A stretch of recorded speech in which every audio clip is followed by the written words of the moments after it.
Hello, guys. Welcome to another episode of the THPStrength podcast. My name is Isaiah Rivera. I am a professional dunker who has officially tested a 48-inch vertical. I also train athletes on how to jump higher, run faster. And this is my partner in crime, John Evans. What's up, kids? I'm a track coach. Just kidding. And I coach pro dunkers.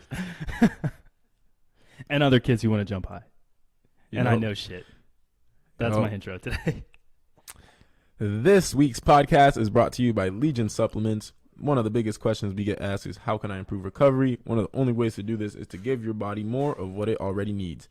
Increasing bioavailability of these micronutrients can help you. In other words, it lets your body do what it is already trying to do during recovery, but better.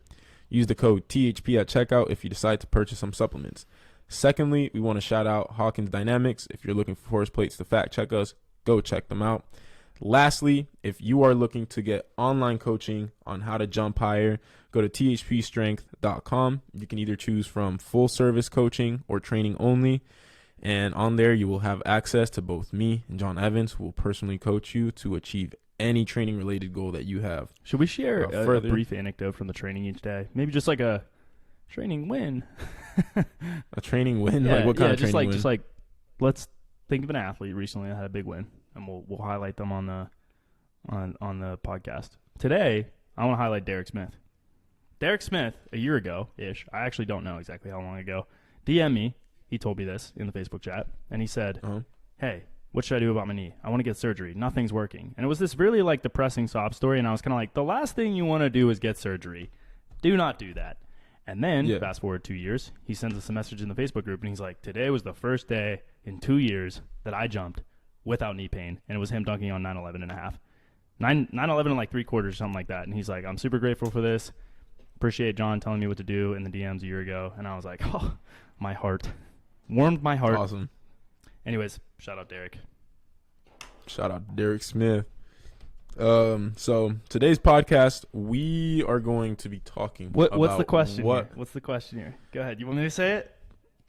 Yeah, you say it. Can you jump higher? And in terms of absolutes, can you jump higher off 1 foot or 2 foot? 2 feet. 2 foot. All right. Your experience, there you go. 2 foot. My experience. I honestly don't know which one has the highest potential. What do you mean by jumping higher? Vertec, baby. Vertec. So who can record a higher difference between their max touch and their reach? Yep, that's how I would define vertical jump. Yes, that is true. All right. What is the other way to do it? Things you can jump over? Because in that case, there's like force plate. Because you know how you can measure it with hang time, but 1 foot jumpers don't have. Oh yeah, but I wouldn't, because you're changing. If you look at the displacement of center of mass, it would be like the same. Yeah. Flight time's flawed most times, honestly. I don't like flight time unless the landing strategy is the same as the takeoff strategy, but it won't be. Like the position. Yeah. So my prediction is that 2 foot jumpers have higher potential for jumping higher. I think that if you're looking, so this kind of comes to the argument of like, how do you measure vertical? Because if you're using flight time, it's going to be 2 foot. If you're using force plates, it's going to be, well, it depends on how you calculate it, but it would probably, like if you used average forces or the impulses, used impulses to see the change in momentum, and then you were able to get the vertical velocities, it would be, I don't know, dude. 1 foot might take the cake, honestly. 1 foot might take the cake. You were looking at that. And then if you're looking at like vertical velocities based off high jump research, I think that it's definitely high jump for sure. And then if you're looking at Vertec, I think most guys 2 foot jumpers would win there. So it's difficult because in terms of Vertec, I can't think of anyone that has off 1 foot tested other than Ilya Ivanchuk that has tested a legitimate 48, 49. I mean, is anyone? Not that I know of off the top of my head. I feel like Ilya's Sutherland could probably test up there. Sutherland? Yeah, on his best days. Yeah. His reach is big, though. He'd have to touch like, well, what did he dunk on? 11.8 or something? Yeah, he dunked on 11.8. And he's maxed out the Vertec pretty easily as well. I think Like he could I think touch on any 12 given floor. day, I think on any given day he can like minimum touch 12 feet like easily. Easy, no big deal. Yeah. Like literally, you can get him on a day where he soars fuck, and then just put him on a Vertec. He'll probably max it out. But he has a big ass reach. Like That's what I'm saying. His reach is like big. a high ass reach. That's tough. I mean, so here's the thing: is like I think about elite high jumpers. You have Stephen Holmes was like 5'11", bro, and jumping 7'10" or something like that in high jump, like or 7'11" maybe 7'10.5". That's crazy. Yeah. That is crazy. I have a 40-inch vertical, and I've jumped like 6'6". Dude, he's like an inch shorter than me, and has high jumped a foot and 3 inches higher. Yeah. Like, that's crazy. I mean, that just absolutely... I mean, granted, my high jump technique is trash. It is absolute doo-doo, trash, dog shit. But off my left foot, I can't rotate. I can't spin, so I don't generate somersault very well. And my ground contact times are way too long. But still, that is... I mean, think about that. That's crazy. Then you have, like, Ilya Ivanchuk. Same thing, right? Has touched, like, 11'10" or 11'9" or something like that with his reach, and we calculated it was like 50 or slightly above 50. I mean, that we asked him too, and I told him, I was like, try to touch this, and he's like, that is too much. I have a question for you.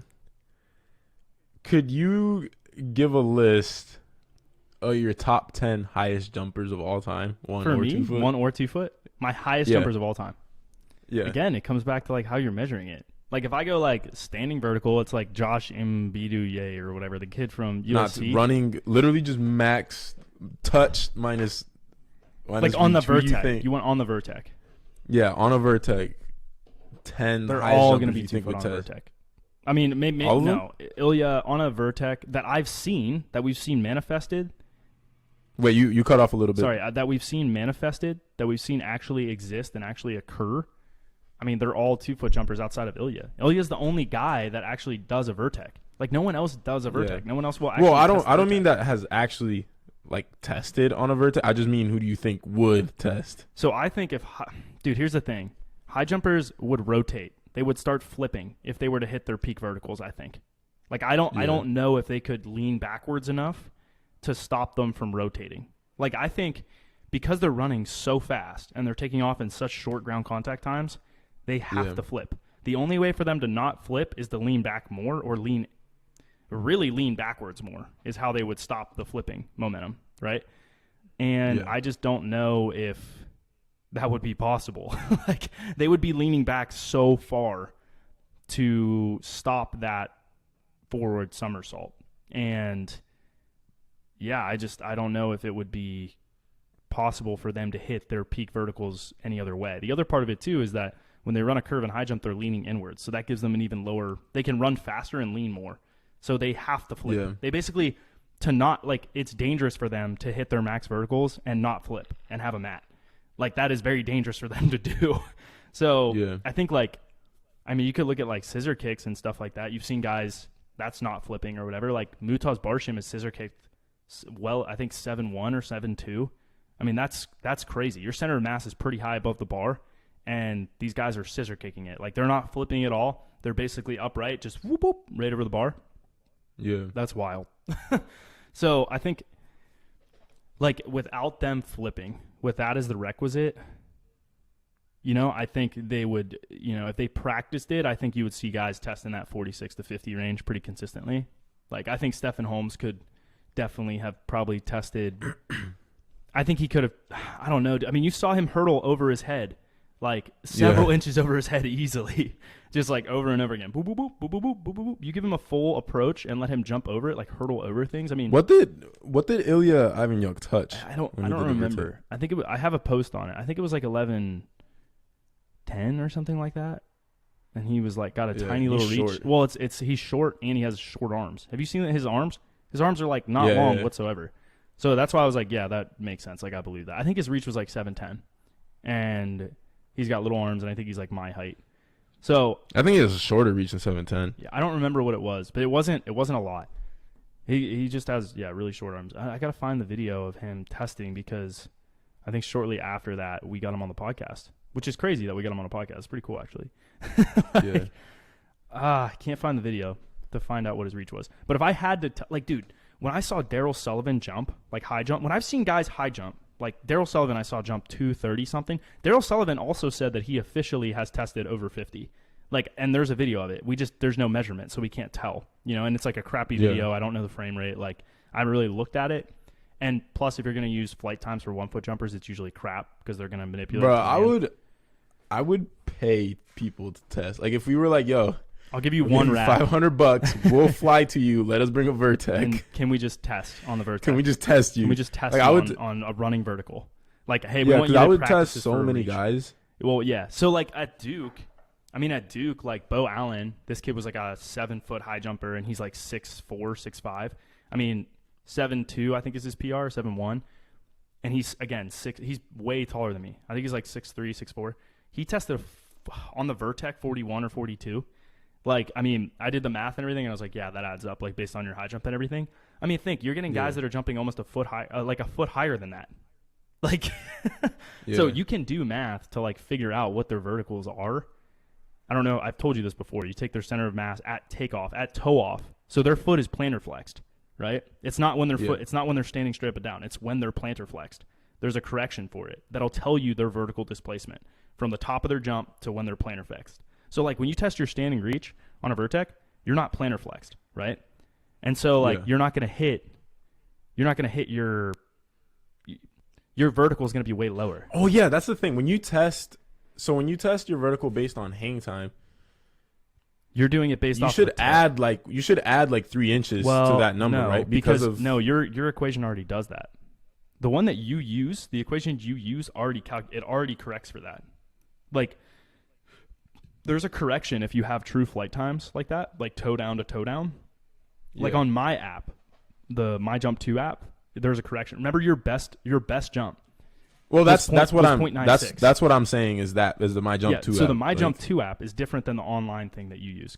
So for those of you that don't know, Isaiah will oftentimes measure his flight time. Go to this, it's like a website that basically estimates your vertical jump based off your flight time. And it already corrects for the fact that your standing reach is going to be lower than when you're plantar flexed on your tippy toes. And it gives you a vertical.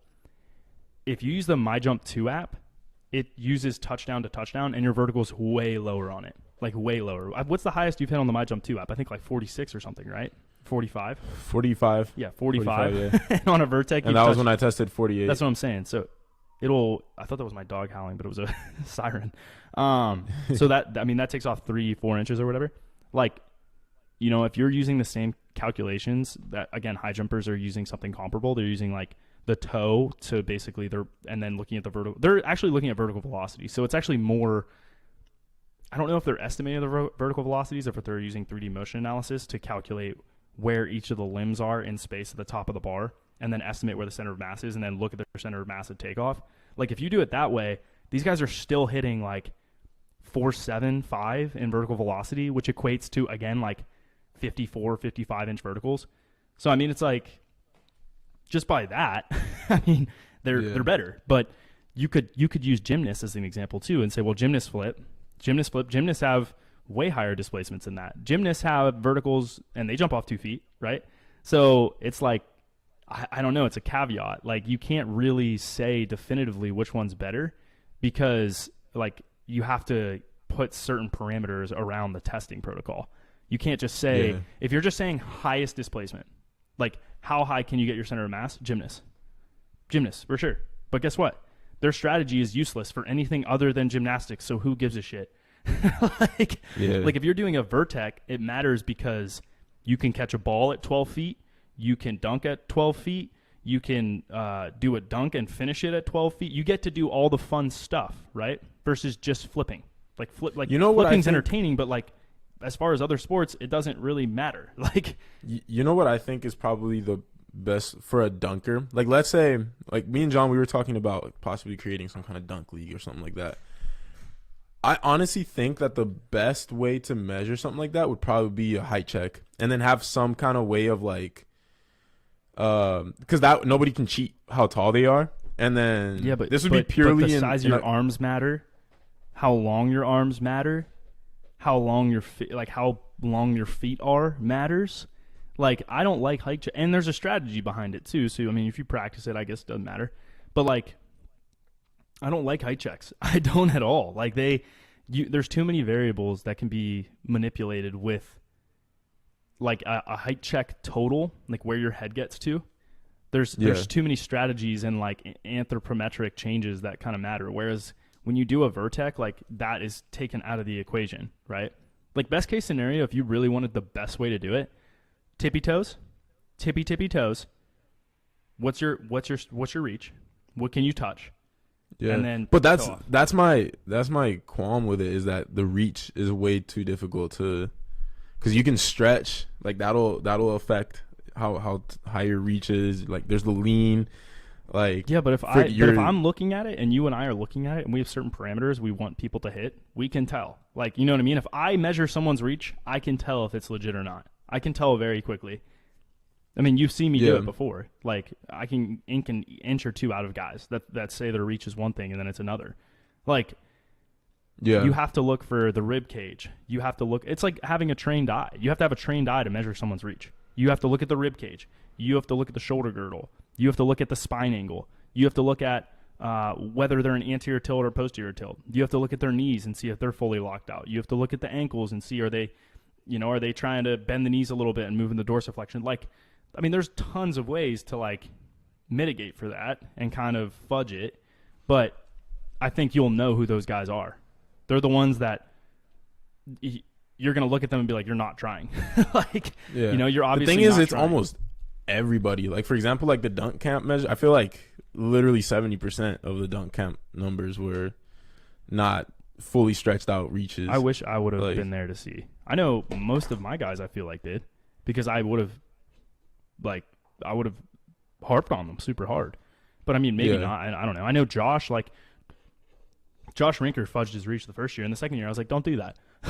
Like, go by your max touch. Don't, like, ignore your reach from last year, and let's see, like, and I think too, it's multiple measures. It's multiple measures from multiple people, and you go with your highest one ever. You don't go with the lowest. You wouldn't pick the lowest measure that you ever had. You know what I mean?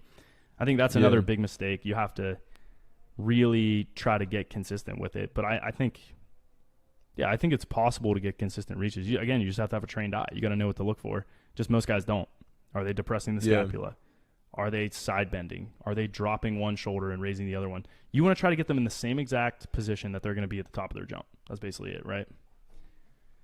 Yeah. I think in terms of, like, a competition or something like that, it would just have to be measured, like, right there. You'd have to be with them.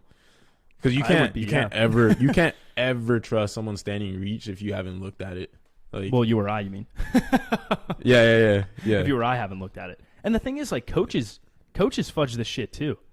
That's what's crazy too. Is like, you'll get coaches that will not be honest in their measurement because they want their athlete to have a higher measure. It's gonna look good on the coach. Exactly, it makes them look better. So we can kind of, I think, if you look at all of them, you can kind of, our estimations with our mental corrections tend to be better than what the actual, like, measurements are on Vertex. Like, just watching someone jump and looking at too is times, like you can double flight check. times. I feel like we're really good at judging someone's vertical based on flight time. If we see your flight time, put it in the My Jump 2 app, add 3 inches to that. I guarantee that's what you would get on a Vertex with a not fudged up reach. Yeah, that's true. The My Jump 2 app is good if you land. Like, you can look at their landing and you can basically disqualify them subjectively. Like, it's almost like gymnastics. Like, you're just like, you look at it, okay, I'm taking them out because they landed with super bent knees and they landed with a bunch of flexion in their spine. Like, obviously they're going to land with their center of mass in a lower position if you land that way. So your flight time is going to go up versus if you land straight up and down like a freaking torpedo with your hands above your head. Like, your flight time is going to be way shorter if you're landing that way. So I just think that there has to be some way, either subjectively to disqualify them to get the most accurate measures. And I kind of make it a game. I'm like, well, if I were to get 3D motion analysis, what would that number be? And then what would my number be? Taking into corrections that you would maybe have on a Vertec or whatever else. And then kind of estimating as best possible what the actual number is. And that's crazy to say that you're going to estimate. Well, the testing isn't reliable. The testing protocol is not reliable. So if the testing protocol isn't reliable, then I would rather use my mental corrections to get it closer to what I actually think it is. And in my mind, I can kind of create a framework. But that's useless because in any other scientific practice, you can't do that. In any other measure, that would be unacceptable. So the best way to do it is force plates. Force plates are if you can hit the force, a big ass force plate, something the size of a weightlifting platform, and then you in the you take future off on that. we'll have a basketball court with a lab, giant force plate underneath the entire basketball court. Well, there's places like that exist. Did you know? Really? Yeah, in the Middle East, there's a soccer field that underneath the whole soccer field, I think it's in Qatar. I can't remember exactly where it is, but the whole thing is a force plate. Like, it's like a soccer field, and the whole thing underneath it is just a bunch of force plates. And it's like, dude, the amount of money in there, like, force plates individually cost like $2,000 or $3,000, and they're maybe like 2 feet by like 2 feet. You take into consideration, you're going to do basically a whole football field, which is what, like 50 yards sideline to sideline, and then 120 yards. So a basketball court, I believe, an NBA regulation basketball court is 94 feet by, I think it's 50 feet. Like, multiply that. 4,700. All right, so divided by 4, right? So basically, divided by 4. What is that? times $2,000. Times $2,000. How much would that be? $2,350,000. I don't think we could do that. We haven't even put the court in. It's just the force plates. I don't think that's gonna fly. Oh God, bro! If I was a billionaire, the amount of shit I would do. Yeah, first but of all, here's the thing. What are you gonna do? Hire people to like? You wouldn't. First off, you wouldn't need that much. You would just need the runway. Realistically, and like half a court, You wouldn't even need half a court. Well, are you gonna do it on dunks? Is that what you're gonna do? Hell yeah. Oh. Okay, then all you need to do is like get it basically just have it in the key. Like that's it. And then from there you could probably get all the data you needed. I don't know, maybe we'll look into it. We also need a construction crew to build it for us, but yeah, it would be pretty crazy. That's like a dream come true. If I was a billionaire, the amount of things I would do for the dunk world is insane. Like, I would just blow money. Like, I wouldn't even give a shit about making money. I would just make a dunk league every year. Yeah, I mean, but most people have like more, like, for them, $1 is still the value of $1. Like, just because they have $1 billion doesn't devalue the value of $1. So like, they're not. That's how they got there. So I think it's like easy to say that would happen, but billionaires look at $1 and they're like, it's still $1. It's so valuable. Yeah. They don't look at $1 billion and it doesn't devalue the value of $1. Yeah. Yeah, it'd be like, if there's any eccentric billionaires listening to this podcast that want to blow money on dunking, let us know. Hit me up. We have a way to use your money.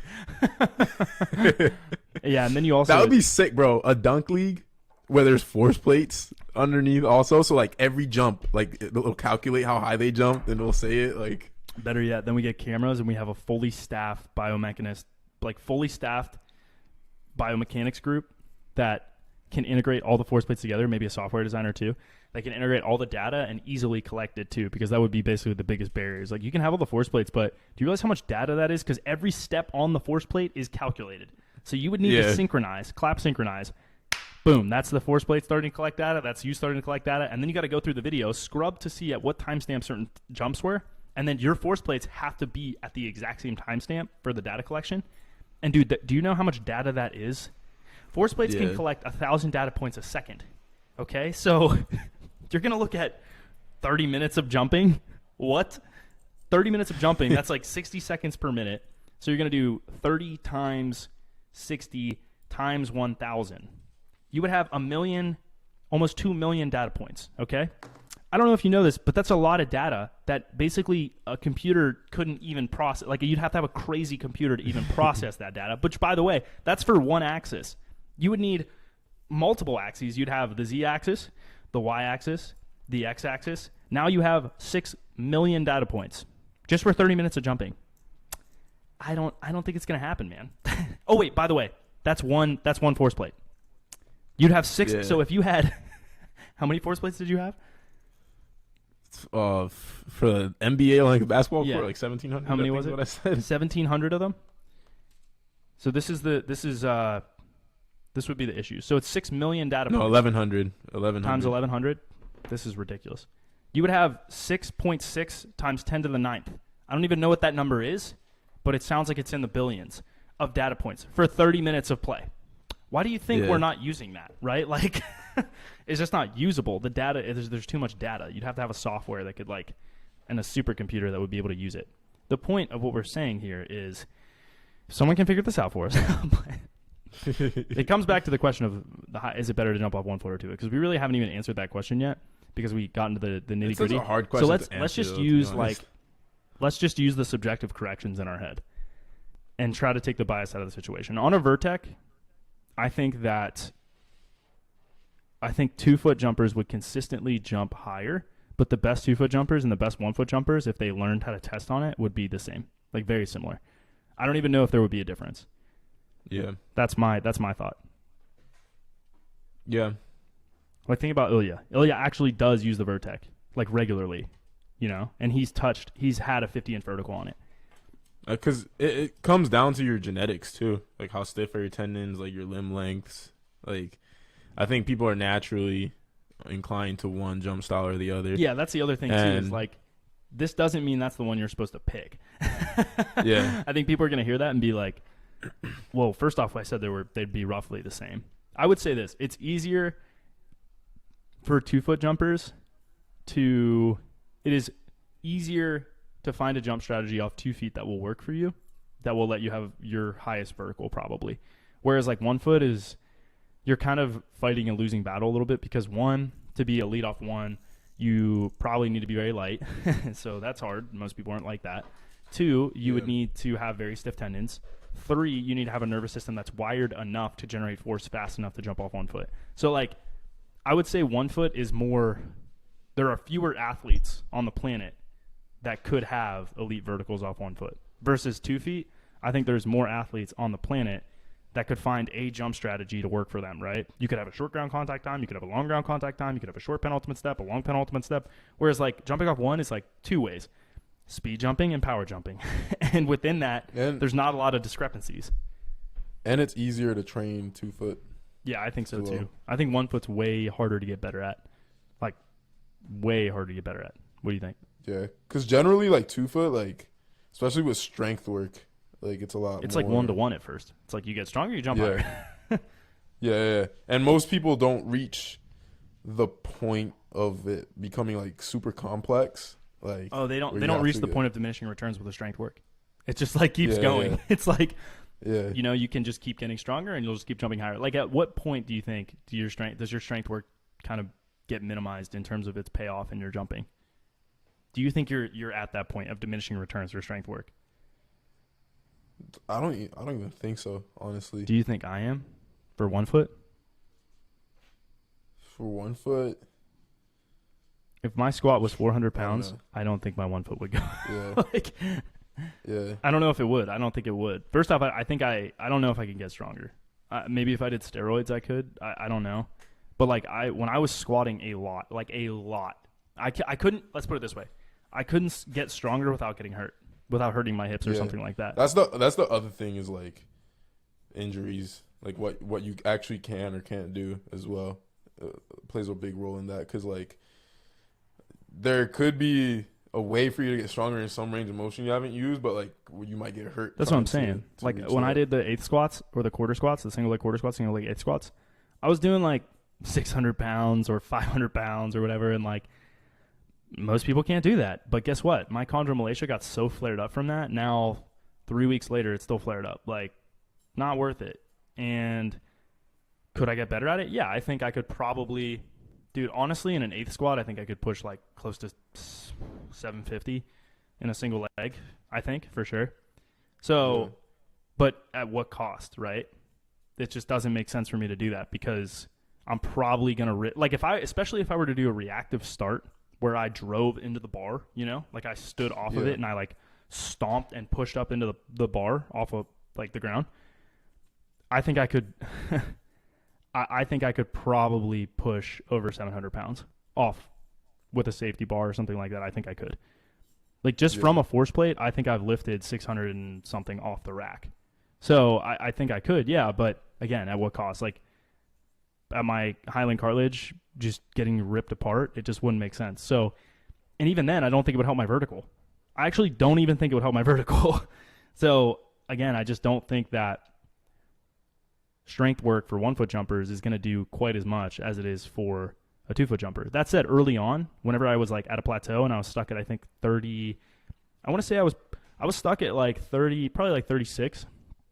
No, maybe less than that. Maybe like every once in a while I'd hit 36, but I was probably around like 33, 34 consistently. That broke me, like that strength work took me from that point to close to 40 or 40 for sure. But I actually think when I was my strongest, I was not jumping as high as I am now. When I was deep squatting 145. So, okay, that's 145K. I don't know. That's my thoughts on it. You think strength work goes way further for you?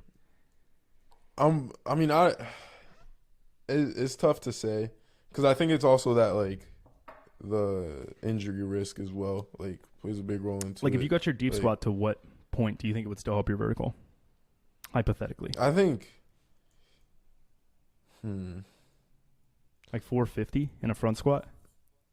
I think like a 400-pound. I think now that I think about it, I don't even know. I think you if you gotta front think squat too, like 450. I think also my strength fluctuates a lot too. Like I just don't think it's linear. Like I think you would still see gains, but it's not going to be at quite the rate. Like when you went from 260 to 350 in your front squat, your vertical went way up. Yeah. But I don't think getting it from right 350 now, to 450s, it might go up an inch for that 100-pound I think gain. right now it would be like improving my RFD would probably be. Well, yeah, but you can't improve your RFD without more max strength. Like max strength is the ceiling. RFD is getting closer to the ceiling. But the thing is, I haven't like really ever tried to improve my RFD like specifically. Like my strength has gone up and up and up and up and up and up. Yeah, but that's what power cleans are, dude. Power cleans are some of the highest RFD activities. Hex bar jumps, some of the highest RFD activities. Barbell jumps, some of the highest RFD activities. Yeah, but I've maybe had like a month or two of being able to like work on that stuff. Power cleans over the past year. Yeah, where I'm actually like trying to push it like and like go heavier. Like it's only been like a month or two. Well, I know what my focus is. I know where I'm going to focus this next couple of months. No, I mean, yeah, that's. I guess if you're looking at it from that lens, I would probably agree. Like it would probably give you the most payoff in terms of it. But I mean, this really comes back to the question of like, which one should you pick, or which one are you probably going to hit a higher vertical with? It's going to be 2 foot. Yeah. Unless you have mobility restraints, which then 1 foot actually is a really good strategy because you basically need no mobility to do it. Yeah. Which is why it's a great strategy for me. In which case, then 1 foot. But I think if you're like a 2 foot guy and you have decent mobility, it's almost always going to be the better strategy for you to pick. It's just way more trainable. It's less sensitive to fatigue. You need less momentum to jump high. It ends up being a better strategy for in-game dunks. You need less basketball skill to use it in games. Like it just ends up being a better option, I feel like, for people overall if their goal is to like be good at dunking. Whereas like 1 foot, do you know how hard it is to in traffic get enough momentum to dunk off 1 foot and use my 40-inch vertical? like that almost never happens, you know? I think people are like, oh, well, momentum's your advantage. It is if your ball handling is that of fucking Allen Iverson, but like I don't have that capability. I'm not tall enough even to tap into a quarter of it and still dunk. So I don't know. That's kind of my opinion on it. Any other thoughts? Highest jumpers ever.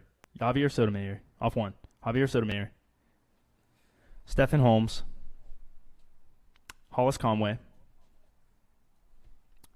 Franklin Jacobs. If you have any others, you can go ahead.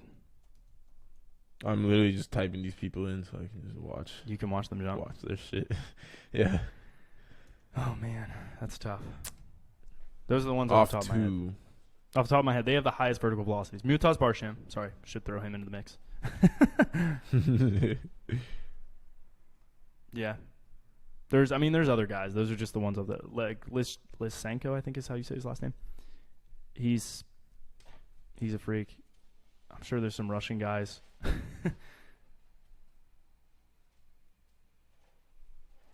Yeah, that's what I got. Those are the ones off the top of my head. Yeah. 2 foot's tough. Daryl Sullivan. I think if there's one person off 1 foot that can test crazy high, it's Daryl Sullivan. Just I don't know why for some reason no one is, but like that would be the most viral thing ever. I don't get it. Yeah. So a lot of those guys don't care about social media. I know, it's insane. I'm going to ask him to do it again. Yeah. All right, go ahead. 2 foot. Fuck. 2 foot's hard, bro. T-dub. T-dub. Whoa, we said it at the same time. Dennis Smith Jr. Dennis Smith Jr. I feel like is definitely up there. We don't know where Spud Webb is, but I would be curious. Yeah. Jordan Kilgannon. Prime Porter Mayberry might be up there. I would have to watch more of him. I haven't really watched him too much. I've measured his flight times, bro.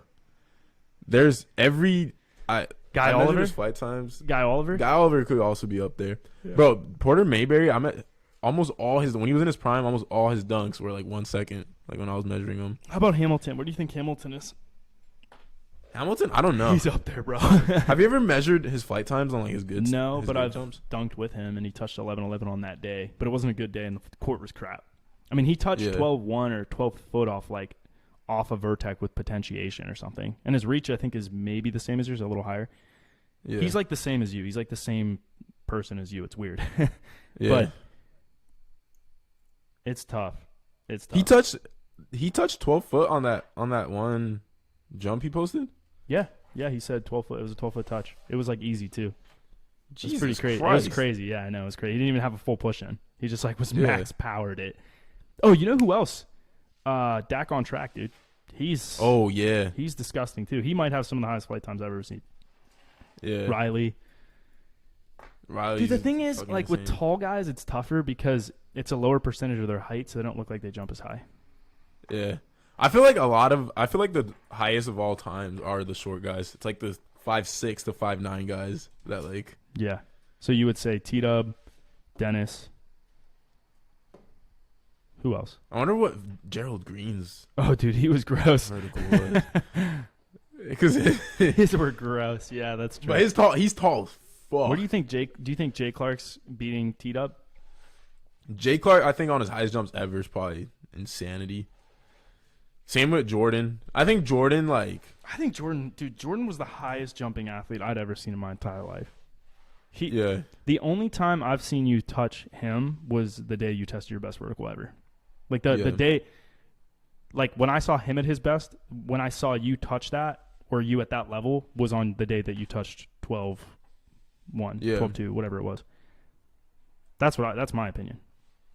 Yeah. Yeah. So Jordan's definitely up there. We've tested Golden Barth Child. and Dan. They aren't close. Yeah. Sorry, guys, if you're listening to this. Golden Child would have tested freaky, I think. Dude, he was one of my favorites. Dude, Chand. Yeah. Chan Wicken. Chand. Chan was crazy Yeah. in his prime. Dude, this is tough. All right, well, I feel like we answered the question. Honestly, if you heard the caveats, pick 2 foot if you're trying to dunk and you want to consistently get better, unless you have very stiff tendons and you suck at 2 foot and your mobility sucks Yeah. and you're really elastic. There's a lot of 1 foot jumpers that have converted to 2 Yeah. for dunking. Yeah. And it just ends Jordan up Kilgannon's one. yeah, it just ends up being better. But yeah, that was a full conversation, guys. We'll label this. Should you jump off 1 or 2 feet? Yeah. Should I jump off 1 or 2 feet? Peace out, guys. We'll catch you on next episode. Make sure you like, comment, subscribe, and we will see you on tomorrow's episode.